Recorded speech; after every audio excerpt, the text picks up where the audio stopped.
So what's real interesting, I've been covering, well, I shouldn't say I've been covering, because I've been consistently covering, but I've covered ESPN, and in particular Stephen A. Smith, and how over the last, I want to say 15 years, it's closer to 20, but I'll just say 15 years, that there has been an agenda on ESPN to vilify black male athletes, in particular ones who are in the NFL and even more so in the NBA. And it has some profound ramifications just to sway people's perceptions of this, of black male athletes. It's incredible. And if you keep targeting them, and ESPN has done it, and the person who spearheaded this has been Stephen A. Smith, it actually influences the public in how they view people like LeBron James. He gets a whole lot of hate. People like Kyrie Irving, people like Kevin Durant, even going way back to Kwame Brown. I mean, this goes way back. I should pull it up and find out how long ago that was. But Stephen A. Smith used to attack him all the time and call him a bust, even though he was successful in the NBA. He wasn't an all-star, but he had a longer career than what most NBA players have. But Stephen A. Smith used it as an opportunity to attack him. He did it for a long time, like over a decade. He kept taking shots, and it actually influenced how people saw Kwame Brown. And I think it also hurt Kwame Brown too. I'm just talking about this on a human level. I find it fascinating. I've talked about this in the past, how ESPN, when Black Lives Matter was a thing, they would have games on ESPN and they would have on the court Black Lives Matter. You guys remember this? Where did that go? Okay.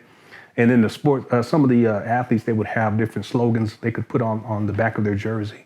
It's a nice, I guess it's a sign of support, I guess, but it's just contradictory, because if you do that for, let's say, a playoffs, NBA playoffs, just for that particular time, but then for the last 15 years, you have almost 20 years, you have people like Stephen A. Smith who have consistently attacked black male athletes.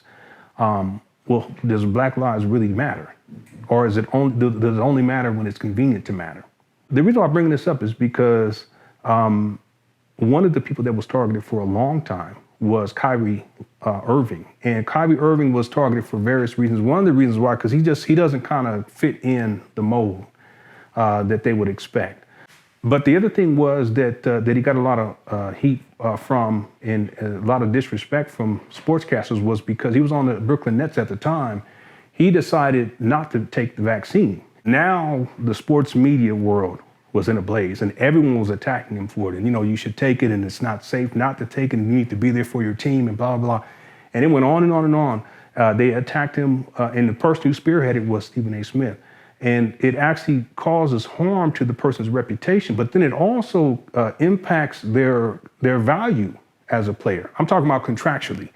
So in other words, that if Kyrie Irving, let's say if that was his free agent year, if he has all this mess going on that's really spearheaded and created by mass media, and particularly ESPN, they're reporting on it, and they're basically disparaging him over and over and over again and trying to paint him out as a horrible person, a horrible teammate. And they've done this with other people too, Kevin Durant, the list goes on and on and on.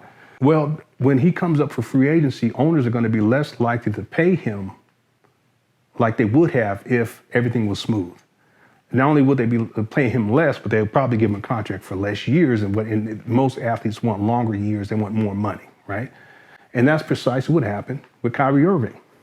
So he didn't go on to free agency. They ended up trading him, but they traded him for nothing. And he goes over to the Mavs. And then in the first year when he was at the Mavs, all this negativity talked about him and all this kind of stuff, and he can't play together with Luka and blah, blah, blah, blah, blah. But this year, this young man is straight balling. And to see him do what he's doing now, I'm proud of him.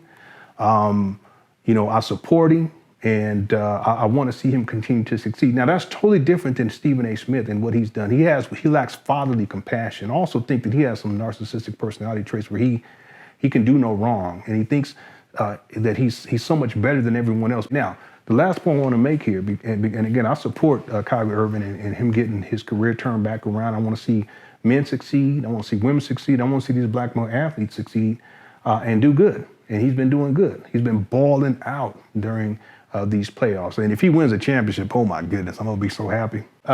Kendrick Perkins, he's had a whole lot of mess to talk, not more than Stephen A. Smith, but he talked a whole lot of mess about Kyrie Irving.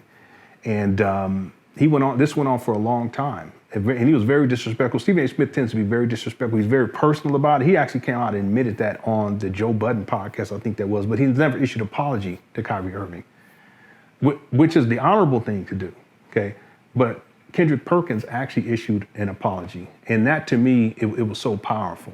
It'd be interesting to see whether or not Stephen A. does it. I highly doubt that, because the grandiosity, and he thinks he's better than everyone else, and he has no humility. You know, he's going to be humbled. Everyone is humbled at some point.